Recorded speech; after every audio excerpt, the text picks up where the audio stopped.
chapter, future of training and development. In fact, ada satu lagi bahagian slide kita cuba habiskan hari ini.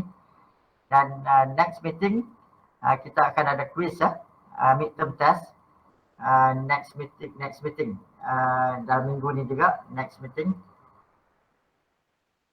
So maybe dalam 1 jam aja, mungkin 20 soalan, very short answer je. Contohnya saya tanya training tu apa dia, so you jawab dalam 1 baris saja ataupun the most 2 baris. So dalam masa sejam awak kena submit kepada saya. Contohnya kalau kelas kita pukul 10, pukul 11 awak have to submit kepada saya melalui email. Jadi saya nak short answer aja, tak perlu awak panjangkan. So itu adalah bentuk midterm test kita dalam minggu ni juga. Okay, faham ya? So kita akan cover daripada chapter 1 sampai chapter 8 dalam midterm test ni. In fact chapter 9, betul lah chapter 9 sama juga future of training and development.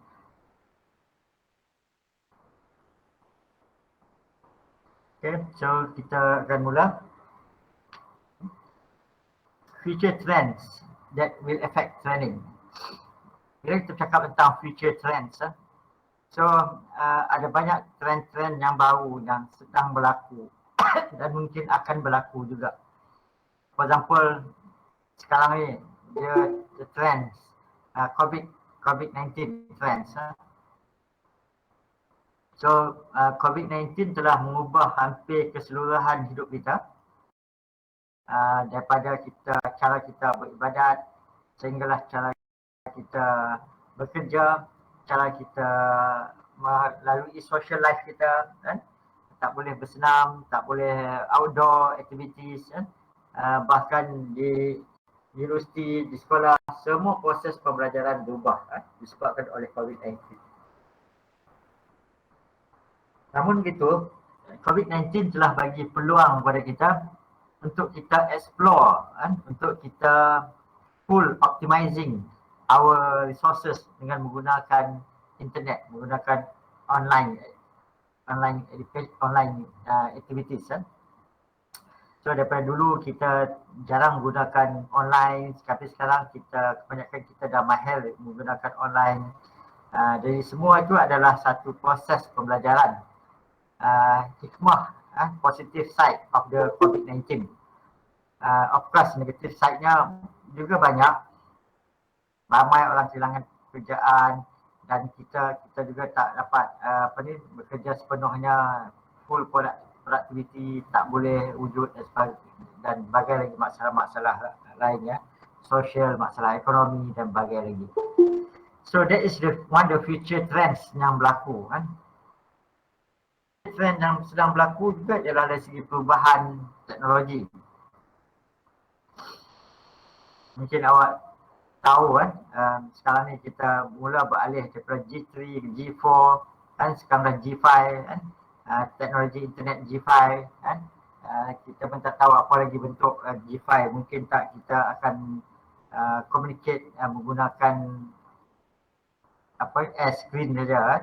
Ataupun kita tidak lagi menggunakan screen yang biasa. Kita tak tahu bentuk G5 yang akan berlaku. Tetapi itu adalah perubahan teknologi yang sangat canggih, kan? Yang sangat maju, yang sedang akan kita lalui. So persoalan-persoalan itu yang berkaitan dengan future trend itu, adakah dia effect training? So that is the question. Dengan greater new technologies, training delivery, sekarang ni banyak orang menggunakan simulation, untuk training menggunakan simulation atau menggunakan video atau menggunakan social media yang lain, kan, yang hampir beratus orang boleh ikuti, kan, video-video training dan sebagainya. So you have to work, you have to go out, you have to spend for hotel, you have to separate from your family. So that is future trends. Increase demand of training for virtual work arrangement. In fact sekarang ni banyak training agencies, training companies yang menggunakan virtual work arrangement. Ada banyak kelebihan dah. So you can shortcut in term of time, in term of resources, in term of money, in term of energy, kan berbagai-bagai lagi yang dapat kita lalui. Contoh seperti sekarang, we attending the class tapi we are at home, kan? Our body at home, hopefully our mind also at home. Tapi mungkin our mind somewhere dah dekat England ke, dekat UK ke, dekat mana ke, kan? Tapi badan kita masih menghadap skrin ni, tapi otak kita dah terbang ke mana-mana, kan? Tapi that is the beauty of the virtual work, kan? Arrangement, kan? You are free, kan? Nobody control you, kan? If you like to attend, you can attend it, kan? Ataupun awak boleh buka komputer depan awak, tapi you do something else. So itu juga adalah ada aktiviti yang berasaskan pada virtual work arrangement. Increase emphasis on speed of design, focus, kan. Jadi dengan menggunakan teknologi sekarang ni, awak punya presentation will be better.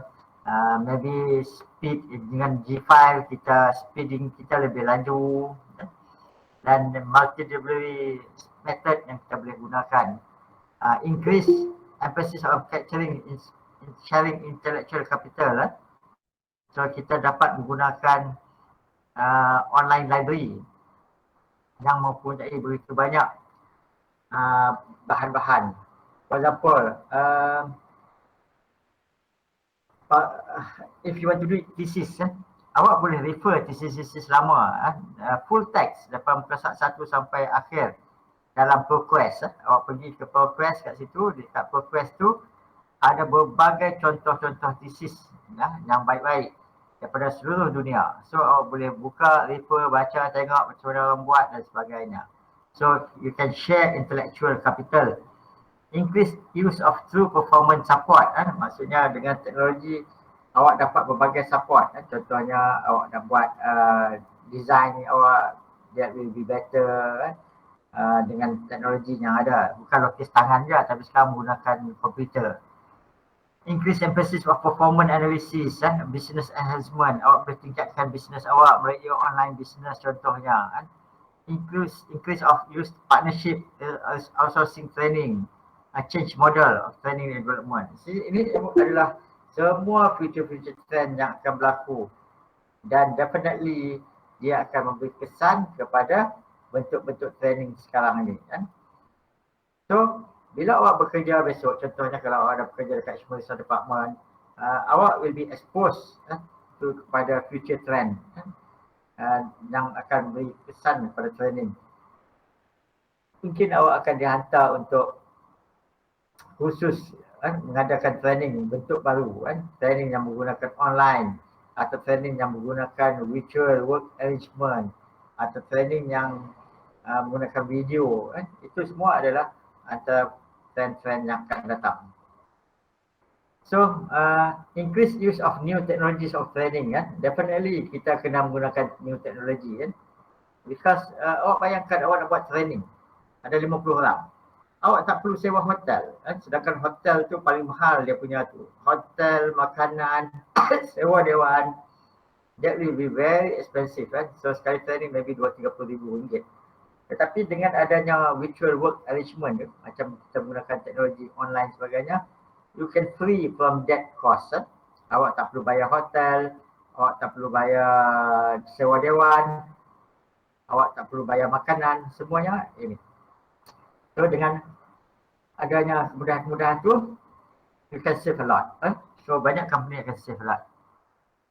Dan jika semakin ramai orang menggunakan teknologi tu, teknologi cost tu akan menjadi lebih murah. Tapi kalau teknologi yang masih baru dan sebagainya, that will be more expensive.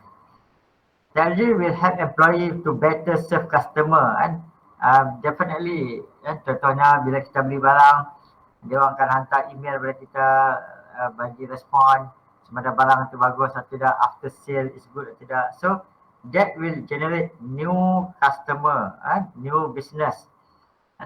Contohnya macam dulu kita tahu jual goreng pisang tepi jalan. Sekarang jual goreng pisang semua melalui Grab lah, online dan sebagainya, kan. Goreng pisang tu sampai beratus-ratus kilometer. In fact, pagi tadi saya tengok dalam satu internet online nasi kandar Penang. Kan? Kau bayangkan daripada Penang, nasi kandar daripada Penang tu, dia boleh transfer ke KL. Panas-panas lagi sampai sini. Kan? Saya tak tahu apa nama tu, syarikat tu. Tapi syarikat tu awak order nasi kandar Rana kalau tak silap saya. Nasi kandar Rana, you can check. So awak boleh order nasi kandar yang terkenal dekat Pulau Pinang tu. Kan? Pagi ni akan sampai. Kan? Jadi dapat panas-panas lagi. Saya tengok nasi pun dia campur dengan kuah sekali. Ya. So nampak macam okey lah, tak kembang lagi nasi. So that mean dia orang hantar dengan begitu cepat lah. Saya tak tahu kalau kereta mungkin 4 jam. Tapi kalau mungkin mereka hantar dengan kapal terbang, maybe dalam 45 minit atau 1 hour je. Kan? Sampai ke sini. So that is technology. Ya. You can feel, you can taste nasi kandar Pulau Pinang tanpa pergi Pulau Pinang. So that is marvelous. So it can reduce training costs. It allows trainers to build into training desirable. Training can be delivered at any place and any time. So this is the benefit of the training using new technologies. Macam sekarang lah yang sedang kita ikuti ni.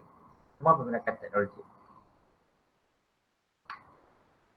So dengan ada kemudahan-kemudahan tu, so ramai orang akan berminat untuk ikut training. Contoh yang saya tengok dalam YouTube lah semua kan, training online. So kaedah belajar training online, kaedah membuat apa tu iklan dalam Facebook, kaedah membuat. Thousands of people hadir kan. Dia punya yuran RM20, RM30 je kan. Tapi thousands of people attending that course. So nampak increase demand for training. Because awak tak perlu keluar dari rumah, awak tak perlu pergi ke mana-mana, awak cuma duduk depan komputer awak, dengar apa yang dia cakap kat situ kan. So dengan yuran RM20-30, I think that is fantastic. So location, organisation, structure tu tak perlu kan.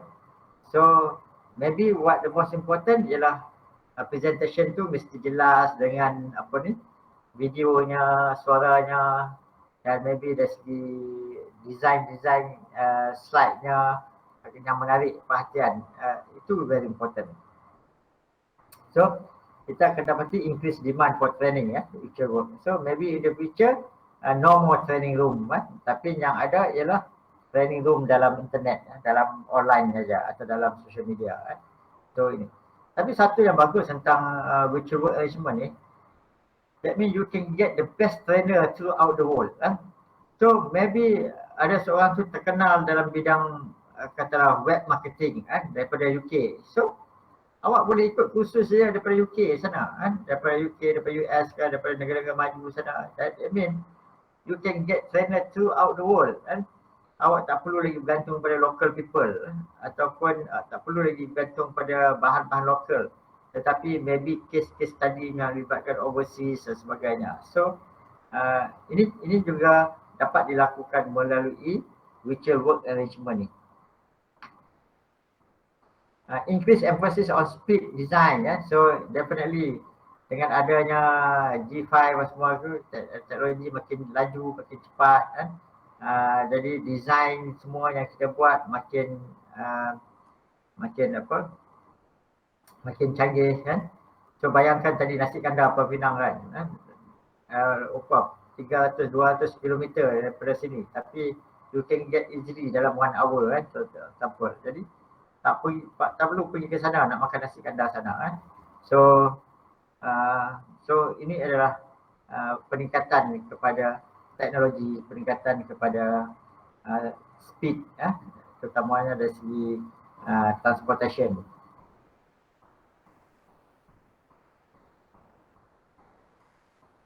Increase emphasis of capturing and sharing intellectual capital. So macam tadi kita melalui teknologi, komputer, library online contohnya. So we can get all the information, all the knowledge daripada seluruh dunia. Tak perlu lagi knowledge. Maksudnya kita tak perlu lagi ada library besar-besar sekarang ni. Semua library di ujung jari aja kan. So we can get information daripada seluruh dunia. dengan sedikit kos dan sebagainya. So ini adalah antara kelebihan-kelebihan teknologi, sharing knowledge and contributing intellectual capital to become more as collaborative social network technology.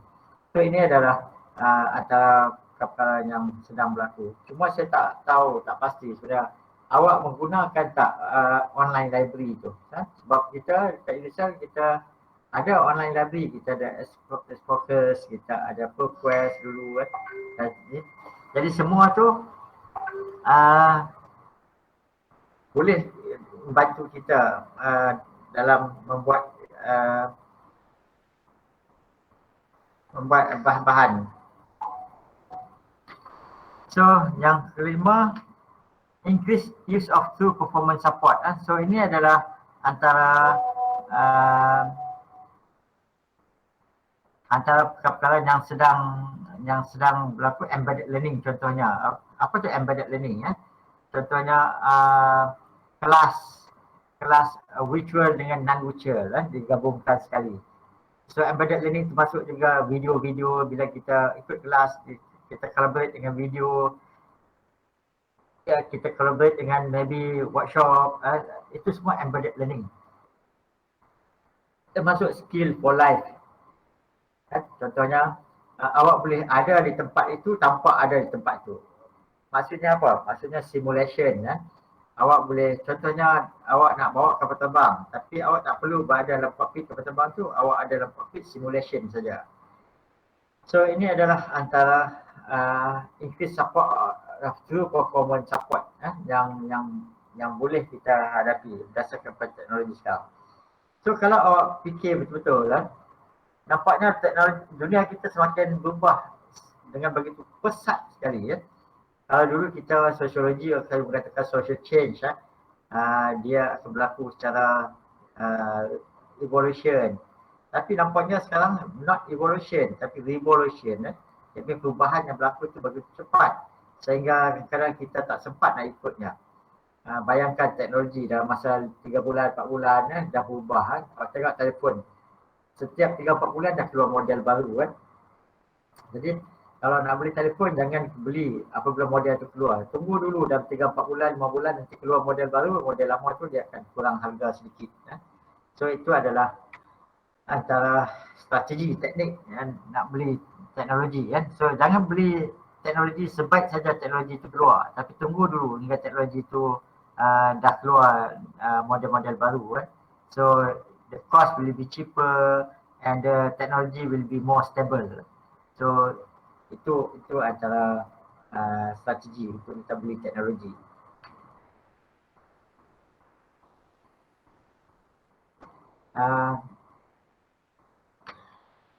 Ini adalah functional area of application of real-time extended business. Contohnya resource management. Apa tu resource management? Kita tahu kan, human capital development, peningkatan human resource management, employee human resource, learning management system. Ini semua adalah area-area, bidang-bidang yang awak akan lakukan apabila awak berada dalam jabatan human resource management. Collaboration management ni termasuk structured knowledge management, instant collaborative web conference. Ini adalah antara strategi-strategi yang kita gunakan dalam proses pengurusan. Bagaimana nak dapat data, bagaimana nak buat web conferencing tanpa kita perlu pergi ke tempat sana tapi melalui online saja. Ini adalah product management yang bila kita berada dalam satu organisation mesti ada jabatan product management, not resources tapi product management. Ini adalah tempat di mana kita create model-model baru, kita create teknologi baru untuk menghasilkan produk-produk baru. And process management ni termasuk dari segi inilah bagaimana proses itu dijalankan, terutamanya orang dalam human resource management. Bagaimana workflow dia, kita lihat workflow management berlaku, bagaimana customer analytics berlaku, workforce analytics, business process management. Ini semua adalah bidang-bidang dalam satu organisasi bisnes. Tapi yang mostly related dengan awak ialah resource management.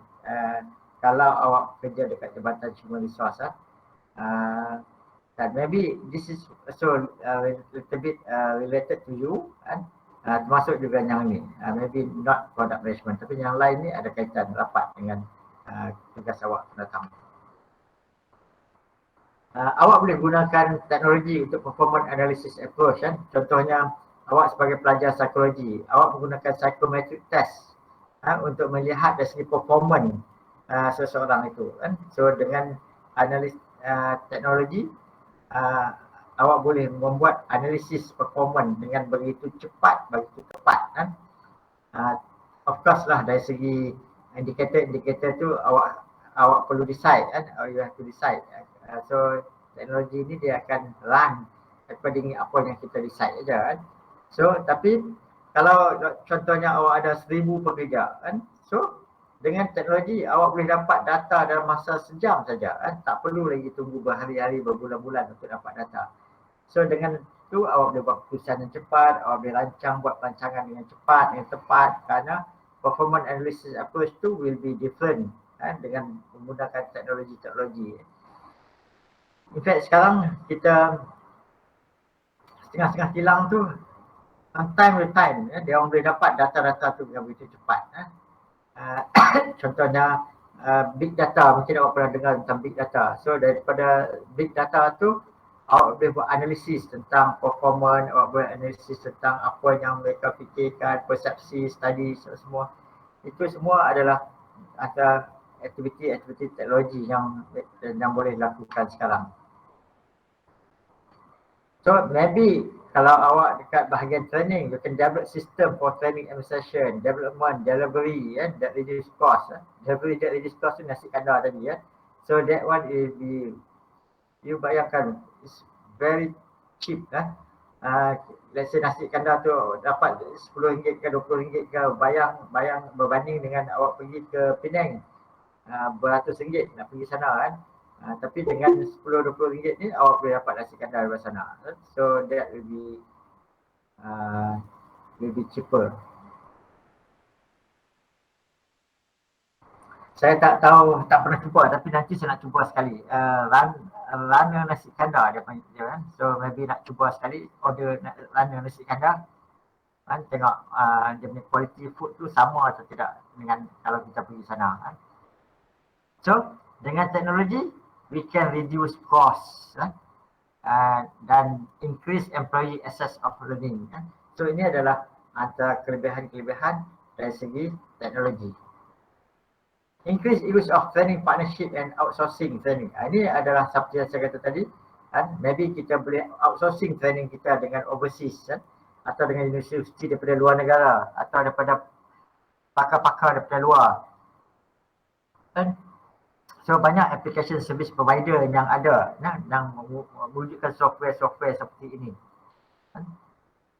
So you will get the best training throughout the world. Tak perlu lagi kita bergantung pada lokal ataupun trainer-trainer tertentu sahaja. Jadi tiap-tiap tahun tak payah kita tengok muka yang sama saja, tapi kita dapat berubah pada trainer-trainer yang lain. In fact dekat Amerika, dia 4 tahun sekali dia ada apa dia panggil, workshop of trainers, worldwide of human training. Dia punya tu tempat di mana semua trainer-trainer seluruh dunia berkumpul dekat US 4 tahun sekali. So di situ awak akan berjumpa dengan semua bentuk trainer dan training yang ada kat situ. Jadi berbagai-bagailah training dari segi aspek productivity ke, financing ke, human resource ke, conflict management ke, berbagailah, you just name it, training apa.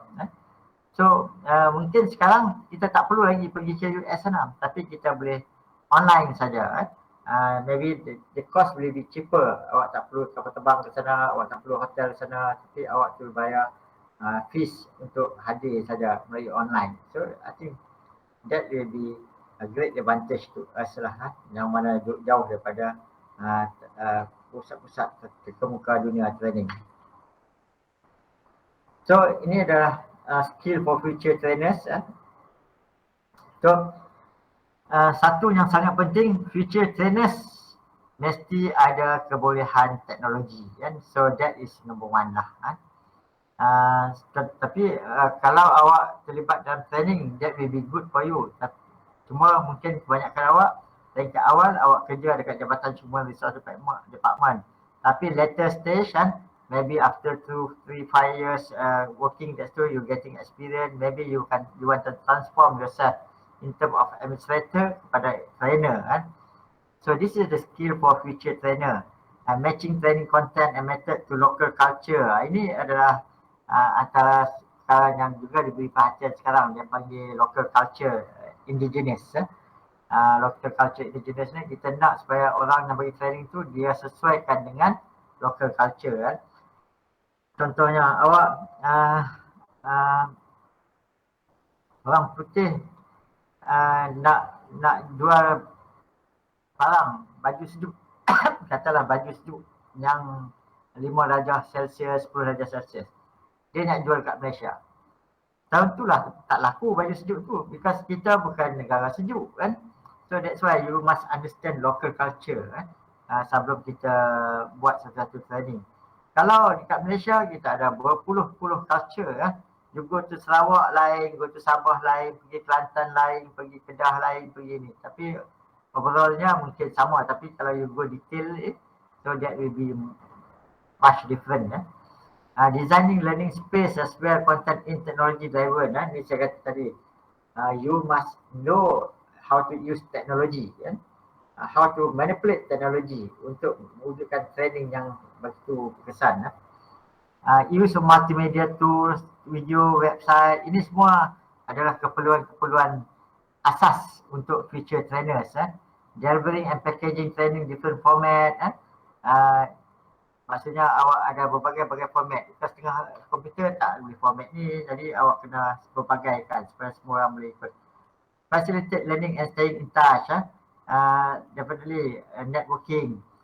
Developing and delivering learning that integrated with the job. So awak mesti tahu bagaimana keperluan pekerjaan tu dengan bentuk training yang akan datang. Tapi seperti yang kita telah belajar, bila kita nak buat training, nak develop planning untuk planning, kita mesti tahu tentang permasalahan dia, kita kena set objektif dia, kita kena set indicator untuk measurement dia. Itu semua adalah step-step yang kita perlu lakukan sebelum kita melakukan suatu training. For new training or development practice to be successful implemented, so you must understand the reason dan untuk kita buat training tu. Awak mesti tahu skill needed untuk berlaku perubahan. Ini semua adalah berkaitan dengan training analysis need, TNA, training analysis need. Sebelum kita buat training, kita kena buat training analysis kan. Training analysis tu termasuk apa? Pelbagai permasalahan yang wujud, apa pencapaian dia, apa skill yang diperlukan, apa dia modul yang sesuai, apa dia hasil expecting result yang kita nak. Itu semua adalah training need analysis yang kita perlu buat. So termasuklah skill needed, maksudnya dari segi support, structures. So semua tu adalah antara keperluan-keperluan sebelum kita melakukan training. Actually semua kita dah discuss banyak sebelum ni. Change model. So change model ni termasuk dari segi untuk kita wujudkan satu perubahan dalam organisasi, termasuk dari segi individual, organisation, formal organisation, tugas, tanggungjawab. Ini semua adalah perkara yang mungkin kita nak lakukan perubahan. Jadi kalau kita nak lakukan perubahan dari segi informal, maybe dari segi relationship, formal maybe dari segi structure, individual maybe dari sikap, task maybe dari segi arrangement,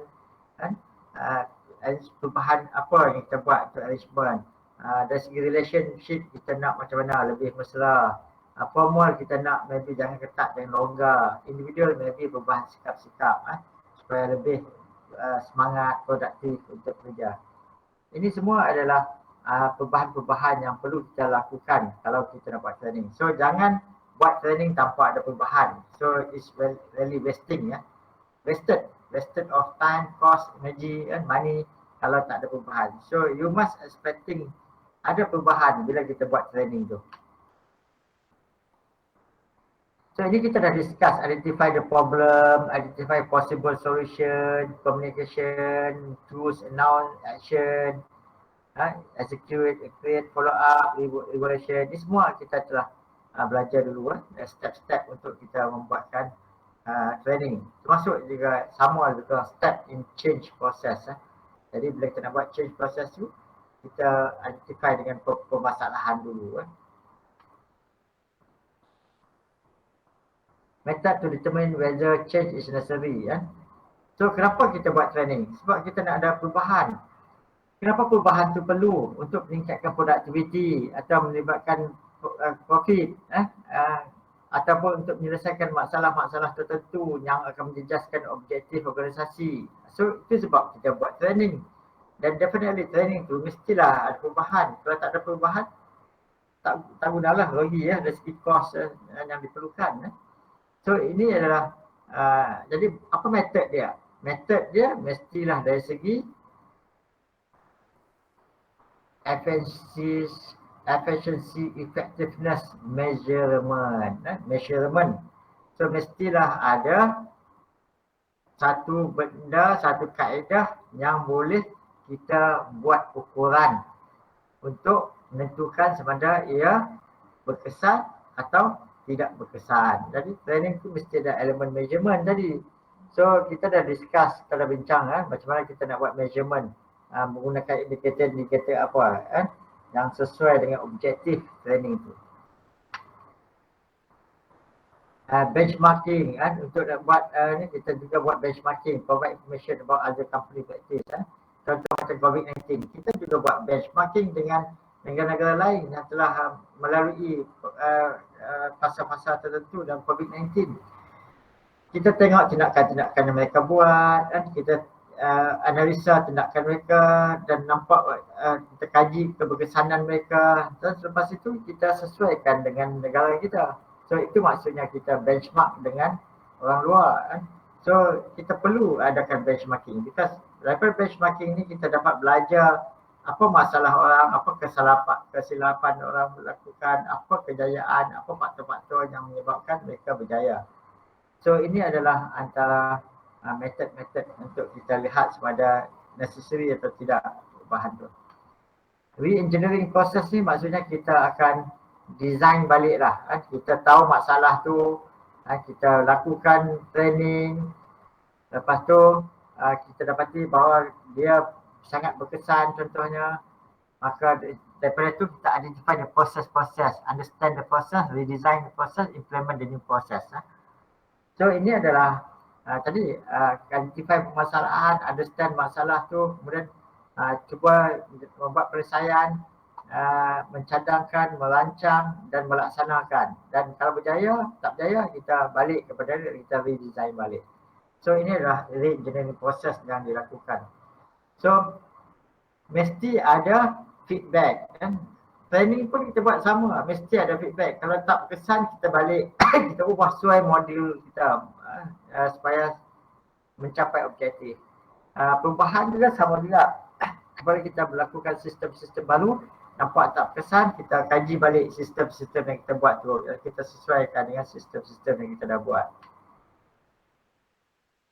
So key issue in implementing change ni, dia ada banyak faktor. Isu yang pertama adalah isu manusia. Isu manusia ni berkaitan dengan isu behavioral. Manusia tu nak berubah atau tidak? Sikap dalaman tu. Dan kalau mereka nak berubah, kenapa mereka nak berubah? Apa yang buat mereka berubah? So, awak tak boleh selesaikan masalah manusia kalau awak tak develop rapport dengan dia orang. Jadi, untuk melakukan satu perubahan, maka lakukan perubahan pada manusia tu terlebih dahulu, iaitu dari segi internal proses mereka, kaedah berfikir, kaedah perasaan, behavior mereka, pastikan hierarki Maslow tu ada, memenuhi keperluan-keperluan mereka. So isu yang kedua mungkin berkaitan dengan organisation, dari segi structure, dari segi sistem. So jadi dengan sistem yang fleksibel, sistem yang menyokong, mendukung orang pekerja, itu adalah satu yang sangat perlu. Maybe dari segi environment, dari segi environment tu yang very conducive untuk kita bekerja atau untuk kita belajar. Ini semua adalah faktor-faktor isu-isu dalam ni. Jadi ada faktor manusia, ada faktor sistem, ada faktor environment.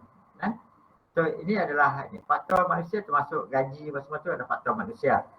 Faktor sistem tu termasuk pendekatan kaedah. Faktor environment tu termasuk persekitaran yang menyokong. Ini adalah antara isu-isu yang penting dalam perubahan. Kalau saya tanya soalan, boleh tak? Apa dia isu-isu utama untuk melakukan perubahan, implementing change? So kalau awak jawab 3 tu, awak dapat full mark. So isu manusia, isu sistem, isu persekitaran. So maybe itu adalah 3 isu besar yang perlu kita selesaikan untuk kita melakukan perubahan. Ini adalah antara masalah-masalah manusia tadi. Pertama manager atau pengurus tu. Pengurus tu yang tak faham tentang training.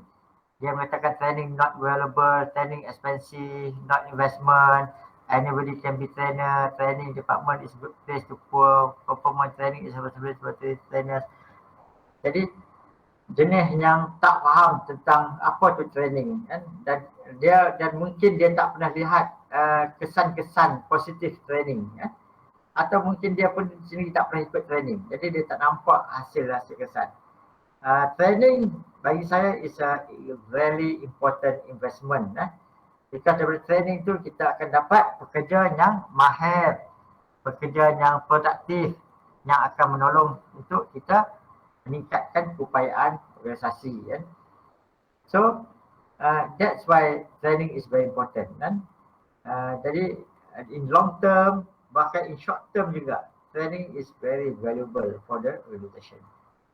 Tapi kalau awak ada pemikiran seperti ini, awak tak perlulah duduk dalam human resource department tu. Awak duduklah bahagian technical ke, technician ke, apa ke. Because kalau awak ada pemikiran macam ni, awak duduk kat human resource tu, maka lingkuplah organisasi tu.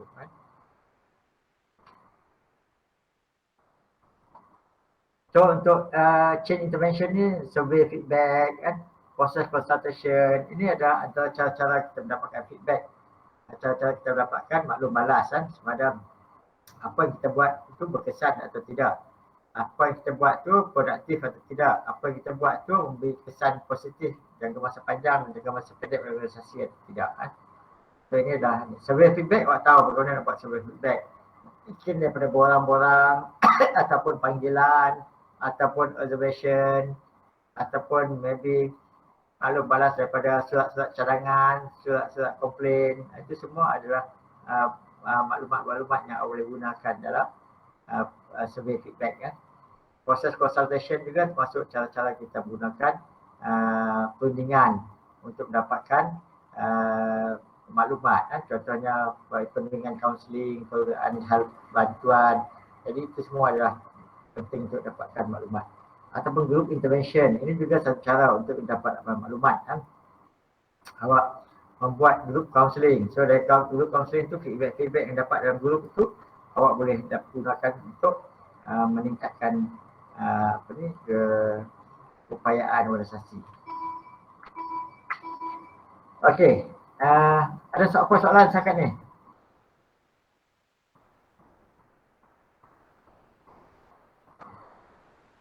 Ada soalan setakat ni? No question, Prof. So far no question, Prof. Okey, saya ingat dah tidur semua.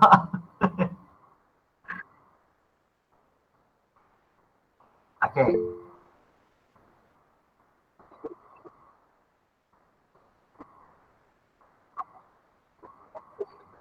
Ya.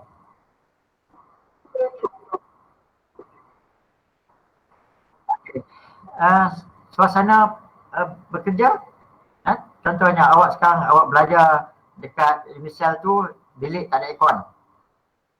atau pergi library bising je orang tengah buat kerja, ataupun pengudaraan tak cukup. Do you think you can perform? Tentu tak kan? Okay. Ataupun maybe dari segi kita kata persekitaran manusia ni, persekitaran yang berkaitan manusia, dari segi relationship. Banyak dengki PhD dekat sana, semua nak tikam belakang, semua nak naik pangkat dan semua tu. Jadi persekitaran itu juga kita katakan persekitaran manusia.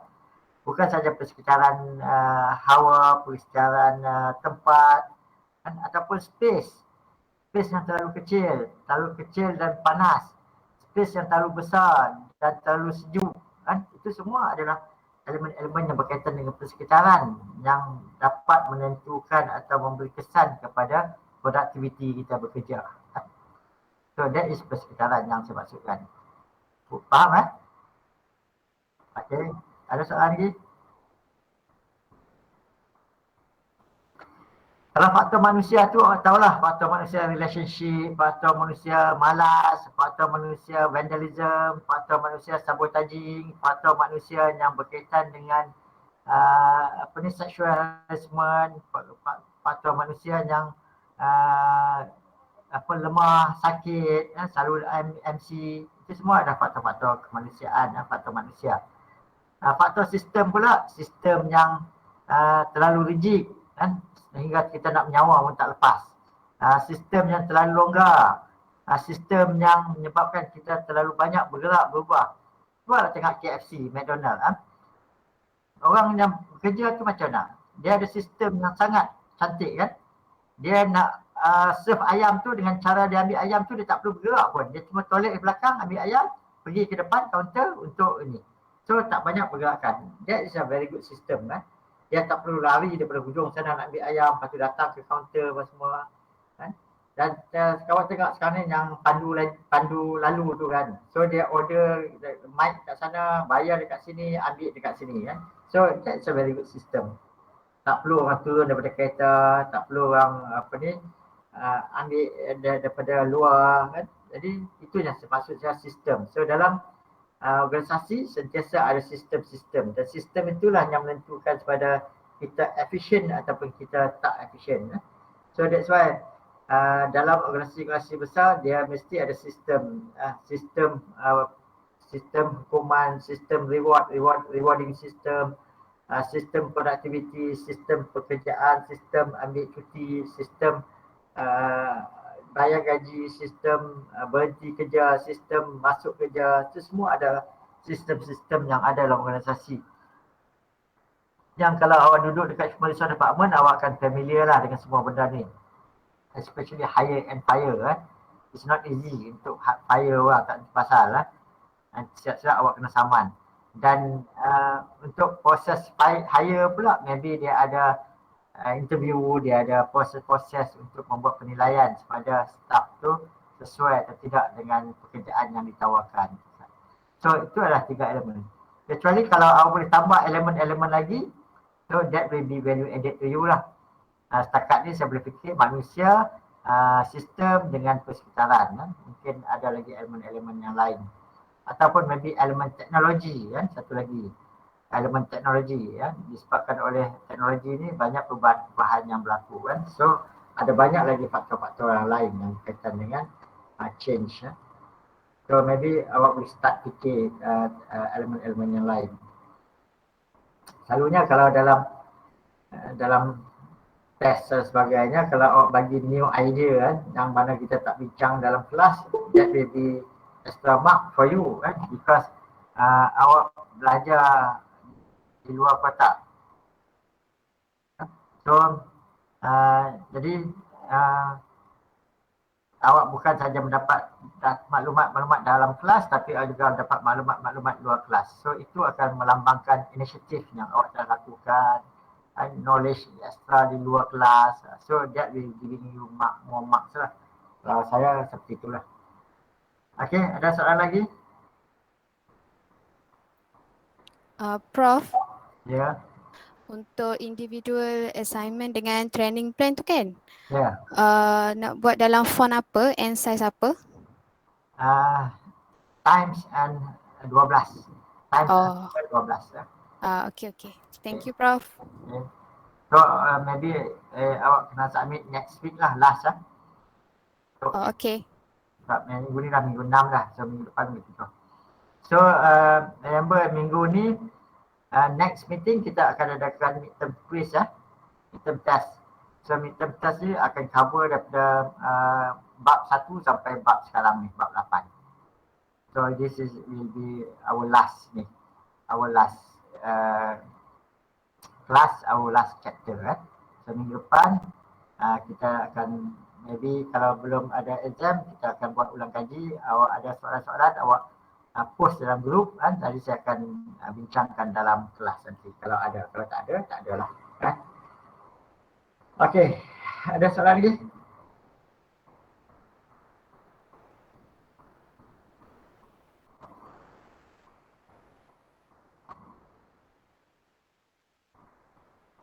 Okey, kalau tak ada saya nak stop dekat sini.